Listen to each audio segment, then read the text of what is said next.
Hello friends, आपके अपने YouTube channel ज्ञान की रफ्तार में आप सभी का स्वागत है। जैसा कि आप सभी को पता है कि आज 6 अगस्त को यूपी बीएड प्रवेश परीक्षा हुई है, तो जिसमें सामान्य ज्ञान के जो प्रश्न पूछे गए हैं उसको मैं अपने यूट्यूब चैनल पर डाल दिया हूं। इसके साथ साथ जो हिंदी में प्रश्न पूछे गए थे इनका मैं प्रॉपर सोल्यूशन लेके आया हूं। तो चलिए इनको हम देखते हैं।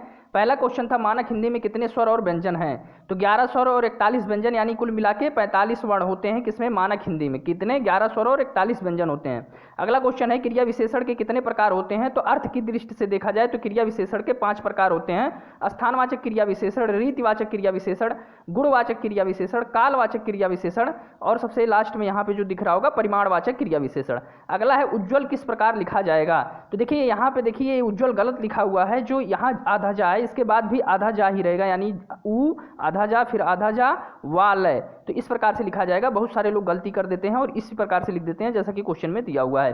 संज्ञा कितने प्रकार का होता है? तो संज्ञा 3 या 5 प्रकार का होता है। अगर जो ऑप्शन के ऊपर डिपेंड करता है 3 दिया है या 5 दिया है। 3 अगर जो मानता है तो आपका व्यक्तिवाचक संज्ञा, जातिवाचक संज्ञा और उसके बाद लास्ट में सबसे द्रव्यवाचक संज्ञा। लेकिन अगर जो नहीं मानता है तो इसमें 2 संज्ञाएं और उभर के आती हैं जातिवाचक संज्ञा में, जिसमें आपका एक समूहवाचक संज्ञा हो जाता है और द्रव्यवाचक संज्ञा। जो देखिए जो 3 होते हैं उसमें भाववाचक होता है, द्रव्यवाचक नहीं होता है। यानी व्यक्तिवाचक संज्ञा, जातिवाचक संज्ञा और भाववाचक संज्ञा 3 की कैटेगरी में। और जब 5 माना जाता है, जब ऑप्शन में 5 दिए होते हैं तो क्या होता है आपका? व्यक्तिवाचक संज्ञा, जातिवाचक संज्ञा, इसके बाद समूहवाचक संज्ञा, द्रव्यवाचक संज्ञा और भाववाचक संज्ञा। तो ऑप्शन पे डिपेंड करता है 3 या 5 क्या दिया हुआ था।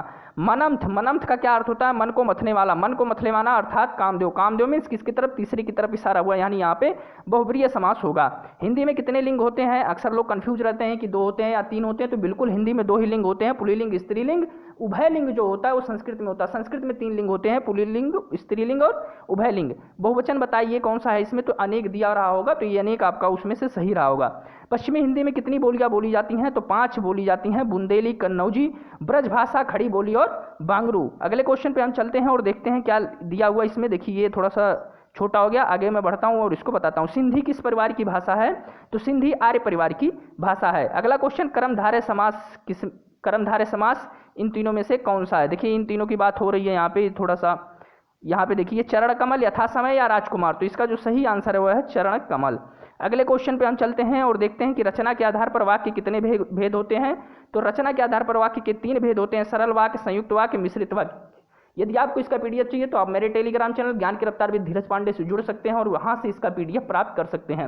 अपने टेलीग्राम चैनल का लिंक मैंने वीडियो के डिस्क्रिप्शन बॉक्स में दे दिया है, आप वहां पे जाके क्लिक करके मेरे टेलीग्राम चैनल से जुड़कर इसका पीडीएफ प्राप्त कर सकते हैं। चलिए अगला क्वेश्चन हम देखते हैं। इसके साथ साथ तपोवन में कौन सी संधि है? तो तप है धनवन बराबर तपोवन होता है, यानी विसर्ग संधि है। विसर्ग को कैसे लिखते हैं? इस प्रकार से लिखा जाता है। राजकुमार में कौन सा समास है? तो तत्पुरुष समास है। क्यों? क्योंकि जब आप इसको तोड़ेंगे तो राजा का कुमार। रागिनी चंद्रमा के समान सुंदर है, तो चंद्रमा क्या है? चंद्रमा उपमान है और रागिनी क्या है? उपमेय है। तो चंद्रमा यहाँ पे उपमान है।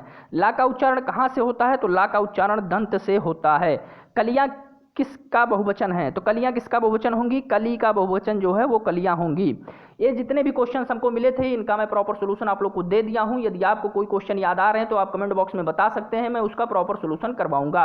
यदि आप हमारे चैनल पर नए हैं तो चैनल को सब्सक्राइब कर दीजिएगा और बेल आइकन को प्रेस कर दीजिएगा ताकि आने वाले वीडियोज का नोटिफिकेशन आप लोग को मिल सके। इसी प्रकार से रीजनिंग, मैथ, साइंस सारे क्वेश्चन जो यूपी बीएड में पूछे गए हैं उसका प्रॉपर सोल्यूशन आपको मेरे यूट्यूब चैनल के माध्यम से मिलेगा। मैं एक बार फिर से बता दे रहा हूँ, यदि आपको इसका पीडीएफ चाहिए तो आप मेरे टेलीग्राम चैनल ज्ञान की रफ्तार विद धीरज पांडे पर जुड़ सकते हैं और वहां से इसका पीडीएफ प्राप्त कर सकते हैं।